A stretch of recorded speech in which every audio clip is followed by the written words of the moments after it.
लेकिन यहाँ के कबीर के बारे में कई अनेक संप्रदाय, पंथ, कई झगड़े होने, क्योंकि भोजन के लिए साधु नहीं हो सकता।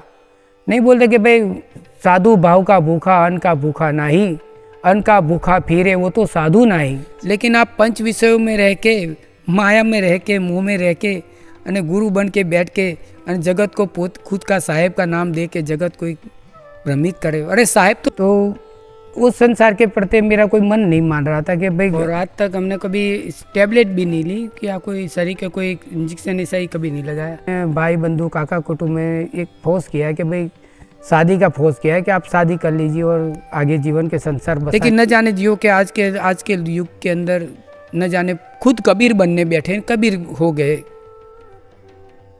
राधे राधे प्रेमियों, हमने आपसे कहा था कि हम एक बार जो है इन महात्मा से भी आपको अवश्य मिलवाएंगे और इनके श्रीमुख से किसी भी प्रकार का कोई सत्संग इत्यादि हमें यदि मिल जाए प्रभु कृपा से, तो हमने इनसे बहुत विनती करने पर यह जो है राजी हुए हैं इस कार्य के लिए, क्योंकि ये कैमरे पे आना नहीं चाहते थे। तो महाराज जी, सबसे पहले हमारी तरफ से आपको प्रणाम। और सबसे पहले बताइए कि आपका स्वास्थ्य कैसा है महाराज? सभी साथ साधु साथ सारे भाई बंधु, मेरा स्वास्थ्य एकदम ठीक है और बहुत बढ़िया है, अच्छा ही है। कोई जात की कोई तकलीफ नहीं है, क्योंकि हमने जीवन के अंदर ही ऐसे ही स्वस्थ रहे और आज तक हमने कभी टैबलेट भी नहीं ली कि या कोई शरीर का कोई इंजेक्शन ऐसा ही कभी नहीं लगाया। बस हमने जीवन के अंदर चले तो उस साधु की संतों की नियम से धारा से चले और अन्न आहार खुराक उसमें बहुत काळजी रखी है मेरे जीवन के अंदर। जब इस आयुर्वेदिक के वनस्पतियों का भी कई उपयोग हमने किया है, इससे मेरा जीवन स्वस्थ है। मेरा जन्म तो गुजरात का है, गुजरात बड़ौदा माजलपुर विस्तार में। वहाँ से हम वो आश्रम पे पास में मेरा घर था, वहाँ रहते थे। और बचपन से ही ऐसे संतों में घूमना फिरना, संतों की वाणी सुनना, भजन सुनना, ये मेरा बहुत जीवन का लक्ष्य था और उसी लक्ष्य के आधार से हम ऐसे ही जीते रहे।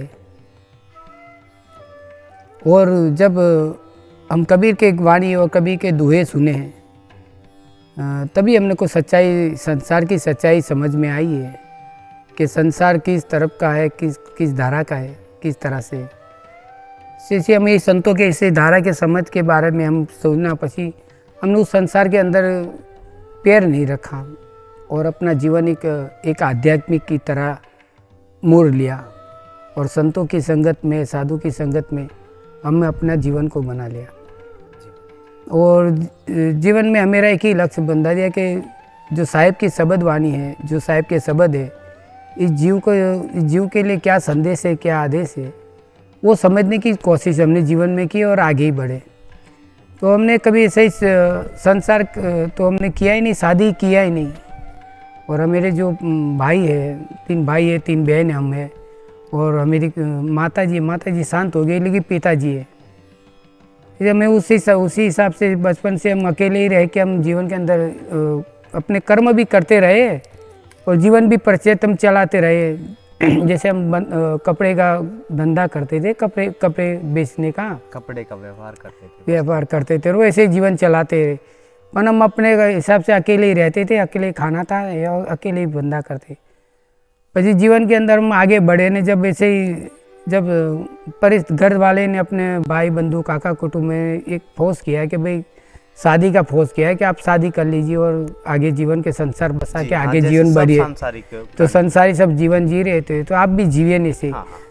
तो उस संसार के प्रति मेरा कोई मन नहीं मान रहा था कि भाई अगर हम संसार में जीवन के अंदर परिस्थिति पड़ जाए तो एक व्यवहारिक एक जिम्मेदारी हो सकती है और जिम्मेदारी को ठेठ तक निभाना मेरा फर्ज हो जाता है कि हम कोई संसार छोड़ के कहीं जा नहीं सकते। तो इसीलिए हमने बोला कि भाई इस संसार में अगर हम पढ़े नहीं तो संसार से हम अपने आप से निकल के एक साधु की संगत में रह के फिर निकल पड़े। तो हमने जब तक जहाँ भी देखे कि भाई कबीर के बाती में, कबीर के शब्द में कोई जीवन की धारा समझ में आई है, तो वो समझने के लिए हमने अपने जीवन को अंदर પછી घर बार छोड़ के हमने अपने परिवार से एक आदेश लिया है कि हम अपना जीवन अपने जीवन की तरह से जीना चाहते। हम लोगों आपके सबकी आज्ञा और आपके सबका आशीर्वाद चाहिए। तो सभी ने राजी खुशी कह के मंजूरी दी है। इस समय हम साधु के भेक में बस इस ब्रह्मांड पे निकले हैं बस। जी महाराज जी, जब आपने चोला धारण किया, कह सकते हैं कि जब आपने इस शरीर को वैराग्य लिया इस शरीर से, तो उस दिन के बीच में, जैसे कि जिस दिन आप वैराग्य इस संसार को छोड़ के जा रहे हैं जी, उस दिन की जो घटना आपके और आपके परिवार के बीच में हुई या फिर आपके मस्तिष्क में किस प्रकार घटित हुआ, वो यदि आप बता सकते तो बड़ी कृपा। हाँ, ऐसे ही परिवार ने कहा था कि भाई हम ऐसे जैसे हम राजपूत झाला है, तो मेरे से कि भाई जब मेरे काका कुटुंब ने, मेरे माता पिता ने ऐसे ही कहा था कि भाई अगर संसार का अगर शादी नहीं करेंगे तो एक समाज में हमको एक ठेस पहुंचेगी कि भाई सही साधु बन के एक जो जंगलों के अंदर साधु अवसरों में घूमना वो ठीक नहीं रहता। लेकिन आप शादी करके अगर जो भक्ति कर सकते हो, लेकिन हमने उस विचार किया कि भाई अगर शादी करके जो हमने जीवन के अंदर रहेंगे तो एक संसार के एक बाल बच्चे की जिम्मेदारी बढ़ जाती है न, वो समय नहीं मिल पाता है। जो जिस कारण से हमको जन्म मिला है, मनुष्य जन्म मिला है, उस कारण से हमको वो समय नहीं मिल पाएगा। इसके लिए हमने वो सोचा कि हम क्यों अपने जीवन को अंदर एक आध्यात्मिक एक मालिक की तरफ लगा दे, क्योंकि मनुष्य जन्म का संसारी जीवन जीना खाना पीना मौज मस्ती के लिए तो नहीं है, कि एक मालिक का भजन करने के लिए जीवन मिला है। सत्य। और मालिक का भजन करने के बाद कह के भाई उसे क्या होता है कि जब संसार में प्रत्येक सम पड़ जाते हैं तो एक धर्म भी एक नियम भी आता है कि अपने संसार के प्रत्येक अपना जीवन चलाना, एक कर्म करना पड़ता है, अपने संसारिक व्यवहार की मेहनत करना पड़ता है। उस मेहनत में उस संसारी में उलझ जाते। हमने कई बार संतों की वाणी में सुनी है कि भाई संसार एक कांटों की बुढ़िया, पुलझ के मर जाना है। तो संसार ऐसा एक चीज़ होता है कि भाई उसके उलझन में जो आदमी चला जाता है तो उसी उलझन में जीवन के अंदर वही उलझा रहता है, बाहर कभी निकल नहीं पाता है। इसीलिए हमने जीवन के अंदर पहले से ही संसार को नहीं बसाया, यानी पहले से हमने शादी नहीं की, अनेक परमात्मा की तरफ चले गए। जी महाराज जी, तो महाराज जी जैसे कि अब आप साधु बन गए हैं, उसके बाद साधु के लिए एक भोजन की व्यवस्था करना नित्य, कि साधु तो बन गए हैं लेकिन इस शरीर को आहार चाहिए जीवित रहने के लिए। हाँ, तो कहाँ से सब यह हो पाता है? वस्त्रों की व्यवस्था, जितनी शारीरिक हमें सुविधा जितना मतलब चाहिए ही चाहिए, वह व्यवस्था कहाँ से हो पाती है इस शरीर के लिए? देखिए कहने का मतलब वो होता है कि भाई जब मालिक ने जब जन्म दिया है तो पूरा भी वो जीवन वही संभालेगा। वो विश्वास होना चाहिए कि कीड़ी को कण और हाथी को जो मन मिल जाता है, तो हम अगर उसका नाम लेंगे तो हमको क्यों नहीं मिलेगा। जब बालक जब जन्म कोख में होता है 9 महीना अंदर, तो बाहर आने से पहले उसका भोजन बन जाता है। तो उस मालिक की उसकी इसकी परवाह है कि जिसको मैं जगत में भेज रहा हूँ इसकी चिंता भी वही करता है। लेकिन इंसान को अपने को एक विश्वास होना चाहिए उस मालिक के प्रति, उस भाव के प्रति, क्योंकि भोजन के लिए साधु नहीं हो सकता। नहीं बोलते कि भाई साधु भाव का भूखा अन्न का भूखा नहीं, अन्न का भूखा फिरे वो तो साधु नहीं। तो कहने का मतलब क्या होता है कि भाई भोजन के लिए, आहार के लिए तो सभी के जीवन नहीं बोलते कि जगत वो खाने के लिए जीते हैं, न साधु जीने के लिए खाते हैं। तो हम उसका मालिक का नाम लेके तो हम कहीं भी मिल सकता है, खा सकते हैं। लेकिन जीवन के अंदर क्या होता है कि अगर भजन नहीं है तो जीवन का कोई मतलब नहीं होता है। सत्य। बहुत अच्छा सत्संग आपसे सुनने को मिला महाराज। एक बात और हमारी बता दीजिए आप कि जब मस्तिष्क और मन में जो है प्रभु याद आवे तो स्वतः ही हमने देखा है काफ़ी साधु संतों के या काफ़ी भक्तों के स्वतः ही आंखों से अश्रु टपकने लगते हैं। उस भाव के विषय में यदि आप हमें कुछ बता पाते। देखो इंसान सभी के अंदर हृदय में एक तो भगवान मालिक रहता है, और सभी के अंदर हृदय में एक दया तो भाव का रहता है। और चोर हो या कोई भी हो कि भाई एक बूंद से रचा सब संसारा, कोई सूर कोई कायर कोई सूर, सभी में एक ही का नूर है। तो कहने का मतलब है कि सभी के अंदर उस मालिक का प्रतीत है। तो दया का भाव भी पड़ा है, वो सत्य भी पड़ा है। लेकिन जब तक उस समय के अंदर जागरूक अगर वो दया का भाव हो जाता है तो इसके हृदय से अंदर एक आहट निकलती है, प्रेम का भाव निकलता है। अगर उसे समझ ले, उसे जान लेने, वो मार्ग विधार कर ले तो सही मार्ग पकड़ सकता है। जैसे कि कोई चोर होता है, लुटेरा होता है, अगर किसी की चीज़ गिर गई, कोई चीज़ चोरी निकल ली और चोरी करके जो आगे निकल गया तो उसे आगे जाके पछताने का समय आता है। इसे कहते हैं कि भाई मैंने गलत काम कर दिया, मुझे नहीं करना चाहिए। तो अंदर से एक मालिक आवाज़ एक सुधरने के लिए एक सत्य का राह के पकड़ने के लिए एक चांस देता है। अगर उसको गलत अगर अपने आप को दिख लिया कि हमने जो गलत किया है गलत है, अगर वो सोच के धारा और समझ के धारा से अगर वो जीवन चलेगा तो सही रास्ते पे वो जीवन अपना बना सकता है। जी पंडित जी टेल लिया और बोलिए। तिरुपति महाराज जी। जी पंडित जी। हाँ, बाबू साहब। अच्छा महाराज जी, आपके जीवन काल में कोई ऐसी घटना जब उस परम पिता परमात्मा का कोई दृष्टांत या फिर कोई ऐसा आभास हुआ हो जो आप हमें बता पावे? हाँ, ये हुआ कि भाई जब हम कबीर के दोहे सुने, कबीर की जब बात सुनी है, कबीर के शब्द वाणी सुनी है, कबीर के रेमेनी सुनी है, तो हमने जीवन के अंदर एक प्रत्यक्ष अनुभव हुआ है कि भाई जैसी बात कही है वैसे ही सामने जीवन का एक रहस्य होता है।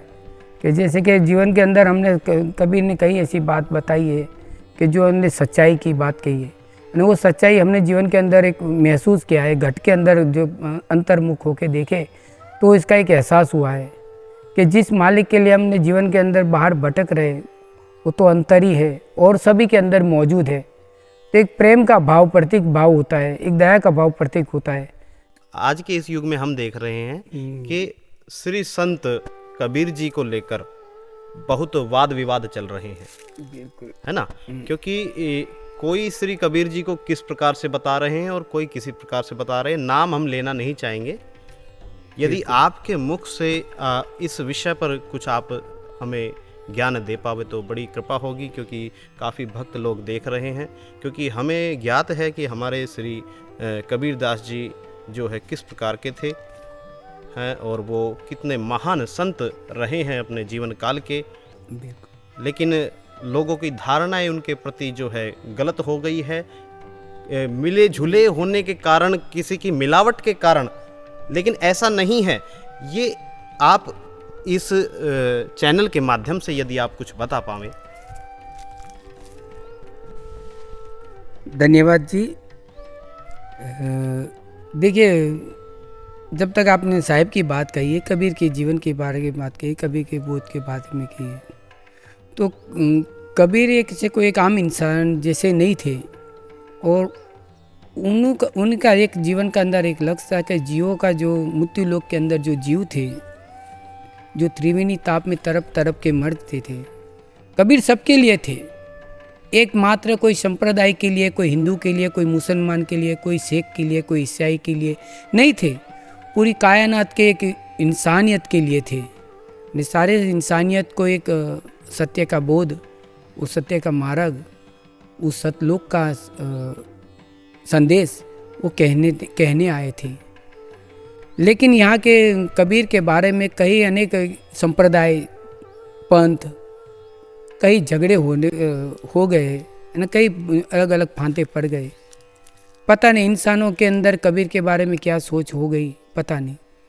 लोग शब्द, सार शब्द के लिए, कोई नाम के लिए न जाने एक दूसरे को एक दूसरे पे उंगली करते हैं।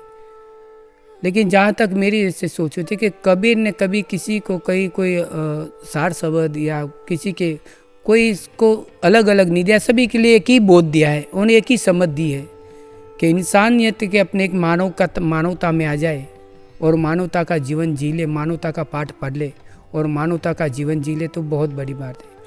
कबीर साहेब कभी ऐसे कहते कि भाई कबीर खड़ा बाजार में सबकी मांगे खैर, ना काहू से दोस्ती ना काहू से वेर। तो कबीर साहब ऐसे एक बाजार में रह के एक जगत को संदेश दिया था। ना तो कोई संप्रदाय, ना कोई पंथ, ना कोई आश्रम, ना कोई एक बॉर्डर में रह के बात करी, लेकिन जो तो एक बाजार के चौराहे में रह के बात करी है जगत को, जीव को। ना किसी से कोई संबंध बांधा है, ना किसी से कोई वैर करा है, और एक जगत को एक सतलोक का उस परम पुरुष का, उस सतपुरुष का एक संदेश कह के गए। लेकिन न जाने जियो के आज के युग के अंदर न जाने खुद कबीर बनने बैठे, कबीर हो गए। ये अपनी उन लोगों की सोच होगी। कबीर साहब ने कहे कि कबीर कबीर क्या करे खोजो आप शरीर, अरे 5 इंद्री वश में करो तो पोते साहेब कबीर। तो साहेब के कबीर तो वो होता है कि जो पंच विषयों के अंदर से जो पर हो जाता है, पंच विषयों से जो पर होता है तो वही साहेब होता है। लेकिन आप पंच विषयों में रह के, माया में रह के, मुँह में रह के, अने गुरु बन के बैठ के अने जगत को खुद का साहेब का नाम दे के जगत को भ्रमित करे। अरे साहेब तो सब है, किसी साहेब नहीं है।